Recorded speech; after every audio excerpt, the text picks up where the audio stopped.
Bonjour à tous et bienvenue dans le 6h30. Ouvrons cette édition à la primature où le chef du gouvernement a plaidé ce vendredi pour la poursuite des réformes en vue d'améliorer le financement par la Banque mondiale des projets et programmes de développement. Ce plaidoyer sous fond de discours d'orientation s'est tenu en présence de notre reporter Léon Brou. Agriculture, infrastructure, protection sociale, capital humain, accès à l'eau potable et à l'électricité, dans ces domaines et bien d'autres encore, l'appui de la Banque mondiale au gouvernement pour le financement de projets représente au 25 mai 2023 un volume de 5 milliards 775 millions de dollars. Accès amélioré à l'eau potable, c'est plus de 25 000 branchements sociaux qui ont été réalisés. Dans le secteur du développement de la protection sociale, c'est déjà en quelques années plus de 327 000 ménages qui ont bénéficié du programme des filets sociaux et il y a à nouveau 100 000 ménages qui sont enregistrés en ce moment. Il convient de se féliciter de l'accroissement substantiel des appuis de la Banque mondiale à la Côte d'Ivoire qui ont doublé, passant de 2,8 milliards de dollars en 2019 à 5,7 milliards de dollars en 2023. Comparé à 2017, c'est quasiment une multiplication par 5 du portefeuille. Soutient cette performance un programme basé sur les résultats qui favorise un taux de décaissement de 15%, soit un bond de 5% par rapport aux résultats de la 9e revue des projets et programmes financés et cofinancés par la Banque mondiale. Cette 10e revue, l'occasion pour l'État et son partenaire d'identifier pour chacun les leviers à améliorer. En particulier pour les projets en infrastructure, nous aimerions bien que les décisions et les négociations de ces projets ne se fassent que lorsque près de 50% du montant soit déjà prêt à être mis en passation de marché. De la capacité des entreprises sélectionnées et les retards d'exécution des contrats, il s'agit ici de faire en sorte que les propositions concrètes soient mises sur la table et permettent un processus de sélection plus rigoureux et le renforcement des capacités, la transparence, la redevabilité et l'application stricte des dispositions légales et réglementaires. Tout en saluant les conclusions de cette 10e revue, le Premier ministre Patrick Achi engage l'État et la Banque mondiale à réformer leur partenariat. Nous sommes les premiers à être convaincus qu'il y a des réformes importantes à faire au niveau de l'administration, dont justement les contrats de performance que le ministre des Finances vient de mettre également en place pour pouvoir avoir un suivi plus minutieux, que ce soit depuis la phase d'identification des projets en termes de préparation, en passant par les parts, jusqu'à ce qu'on arrive véritablement à la préparation des DRF et au décaissement. Il y a également du côté de la banque, je crois, un certain nombre de difficultés qu'il faut ensemble que nous levions. La finalité, toujours selon le chef du gouvernement, booster de 15 à 20% le taux de décaissement, célérité et qualité des projets réalisés et meilleur impact sur les populations, donc épanouissement maximal de celles-ci, priorité du chef de l'État. Après la jeunesse issue des organisations de la société civile, c'est au tour des jeunes des partis politiques de recevoir officiellement des mains du ministre de la Promotion de la Jeunesse, de l'Insertion professionnelle et du Service civique le document PJGouv, une occasion pour le ministre Mamadou Touré d'inciter la jeunesse de l'opposition à se l'approprier. Michel Mambo. 2023, année de la jeunesse, les choses se concrétisent. Après les rencontres consultatives tenues du 30 janvier au 2 février dernier entre la jeunesse et les membres du gouvernement, une feuille de route est élaborée. Contenues dans ce document de 54 pages, les actions à mener par le gouvernement en faveur des jeunes sur les 3 prochaines années, également les propositions et recommandations des jeunes. Après les organisations de jeunesse, acteurs du secteur informel, du transport, de l'artisanat, des arts, du tourisme et du sport, les jeunes des partis politiques reçoivent le document PJGouv. On voit que l'acte est joint à la parole. Ce document nous a été remis qui est là. Et tous les responsables des partis politiques et toutes les structures et les fêtières de jeunes en Côte d'Ivoire doivent tout faire pour avoir donc ce document avec eux, qu'il soit physique ou qu'il soit numérique, mais il faut tout faire pour l'avoir, le parcourir, en prendre connaissance Cela va permettre donc de vous édifier, de savoir comment être éligible à ce programme, comment en bénéficier. Nous ferons fort de ramener à nos bases afin que tous les jeunes militants du Front populaire ivoirien puissent participer effectivement et profiter de toute cette manne financière que le gouvernement va mettre à la disposition de la jeunesse. C'est un document qui a été très bien consolidé et ça reflète l'esprit des travaux que nous avons faits. Nous encourageons de telles initiatives et nous pensons que cela aidera la jeunesse à être autonome. Occasion pour le ministre de la Promotion des jeunes, de l'insertion professionnelle et du service civique d'appeler la jeunesse de l'opposition à s'approprier la vision du chef de l'État. Ce n'est pas un programme politique. C'est une initiative pour les jeunes indépendamment des partis politiques. Bien évidemment, c'est le RHDP, c'est le gouvernement RHDP qui impulse, mais on a un chef d'État qui est un homme d'État. Et ce sont des structures, ce n'est pas le gouvernement qui recrute. Nous, là, on ne fait que coordonner, on ne fait que faire le suivi. On a des structures opérationnelles. Rentrer dans la République. En somme, ce sont plus de 700 000 jeunes qui seront impactés au cours de l'année 2023 par le budget alloué au PGGouv. L'enveloppe contient 361 milliards de francs CFA. Les jeunes qui ont l'opportunité d'exercer une activité le vivent parfois, le harcèlement professionnel. Selon des statistiques en Côte d'Ivoire, 41% de femmes en sont victimes contre 24% chez les hommes. Mais quelle est la cause de ce phénomène ? Quel est l'impact sur les victimes et que faire en cas de harcèlement? Réponse dans ce dossier signé Ami Diarasouba et Jean-Marc Djadji.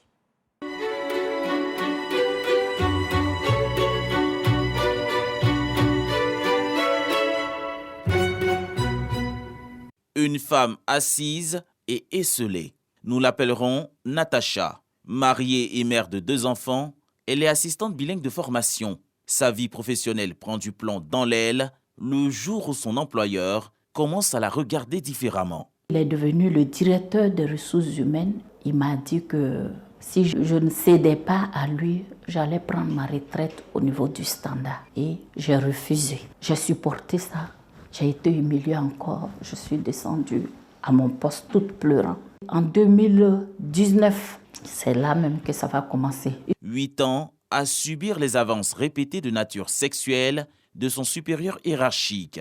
Natacha finit par perdre son emploi. Ses malheurs ne font que commencer. Depuis octobre 2021 jusqu'à aujourd'hui, je n'ai pas de salaire parce que je suis femme, parce que j'ai refusé de donner mon sexe tout simplement à un homme. Aujourd'hui, elle vit avec sa mère et ses enfants à la recherche d'un autre emploi pour subvenir aux besoins de la famille. Boris, ancien couturier, lui aussi va être victime de harcèlement de la part d'une cliente fortunée.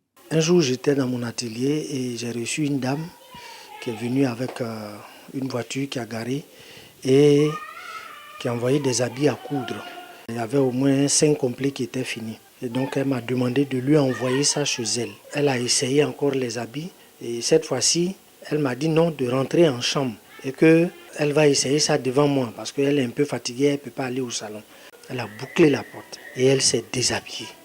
Quand elle s'est déshabillée, elle voulait que forcément, elle me dit non, aujourd'hui là, pardon, il ne faut pas me laisser. Je dis non madame, c'est pas comme ça, je vous en prie. Je me suis mis à genoux, j'ai parlé, j'ai commencé même à pleurer. Et le manège va se répéter au péril de sa vie. Aujourd'hui, Boris est un homme traumatisé. Voulant sauver sa vie, Boris se réfugie durant 2 ans dans son village. En Côte d'Ivoire, 4 femmes sur 10 sont victimes de harcèlement en milieu professionnel, selon le rapport de juillet 2022 édité par le Réseau ivoirien pour la défense des droits des enfants et de la femme, REDEF. Au niveau même des entreprises, il n'y a pas de mécanisme en tant que tel, mécanisme en termes d'alerte précoce, en termes de prévention, en termes d'accompagnement, de prise en charge des personnes qui sont victimes de harcèlement sexuel. Donc, ce que nous avons fait, c'est de porter à la connaissance des autorités et de toute la population pour dire que c'est un phénomène qui existe. Une trentaine de plaintes a été recueillie par la direction du service requête et investigation du Conseil national des droits de l'homme, CNDH. L'institution prône une assistance plus renforcée. Le harcèlement sexuel en milieu professionnel, qu'importe le genre, les chiffres sont évocateurs. De 2021 au 31 mars 2023, le CNDH à notre niveau ici à travers les différents modes de saisine que sont la saisine directe qui peut se faire par courrier, la saisine via le numéro vert, on a un numéro vert gratuit qui fonctionne 24/24 et la saisine par voie électronique. Par ces voies de saisine, nous avons enregistré en tout et pour tout 33 cas de harcèlement, notamment les harcèlements sexuels. Et sur ces 33 cas, nous avons 32 qui ne concernent que les femmes. Au-delà de la saisine, le CNDH dispose de plusieurs voies de recours. Quand nous sommes saisis, soit nous adressons un courrier à l'adresse de la personne qui est mise en cause. Ça peut être un courrier d'éclairage, mais vous convenez avec moi que lorsque la personne qui se plaint, la victime se plaint de quelqu'un, lorsque vous saisissez directement la personne qui est mise en cause, ça va dans le sens de lier son sort. Et qu'est-ce que nous faisons de façon stratégique? Nous interpellons si la personne a un supérieur hiérarchique, nous adressons un courrier d'implication au supérieur hiérarchique, surtout lorsque les preuves matérielles, nous les avons à notre disposition.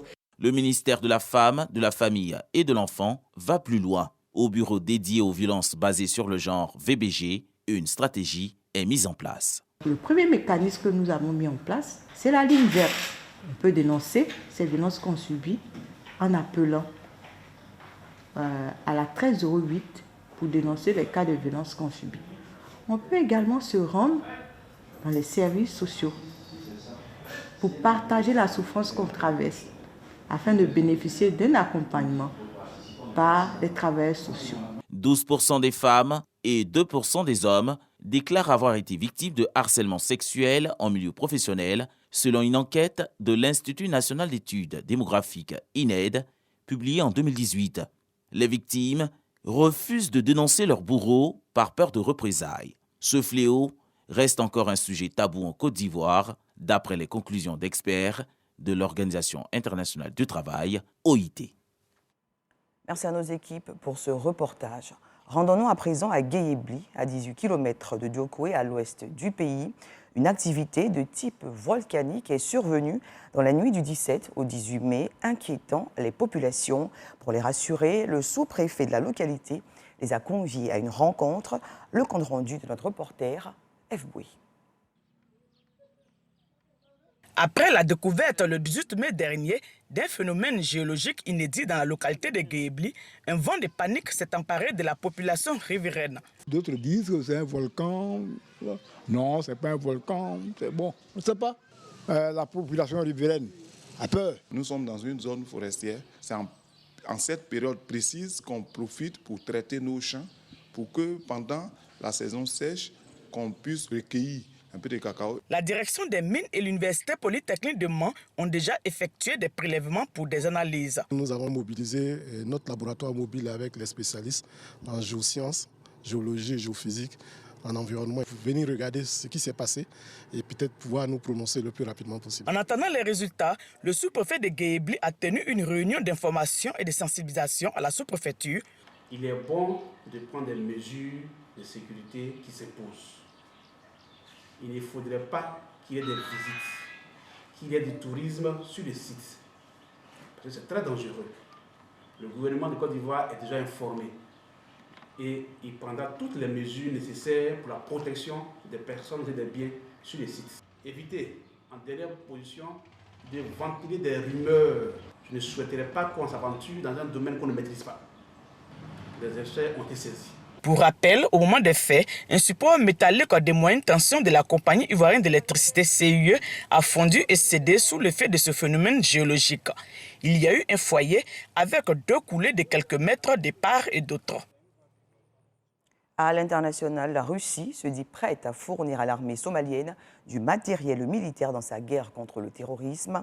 Une information rendue publique hier vendredi par le ministre russe des Affaires étrangères. Le chef de la diplomatie russe, Sergueï Lavrov, a fait cette offre après des entretiens avec son homologue somalien, Abshir Omar, à Moscou. L'offre souligne en outre l'intérêt croissant de la Russie pour le continent africain dans les pays en conflit. Rappelons tout de même que la Somalie avait voté en faveur de la résolution ukrainienne, mais s'efforçait d'améliorer les les relations avec la Russie, relations rompues en 1978 lorsque Moscou avait soutenu l'Éthiopie dans une guerre contre la Somalie.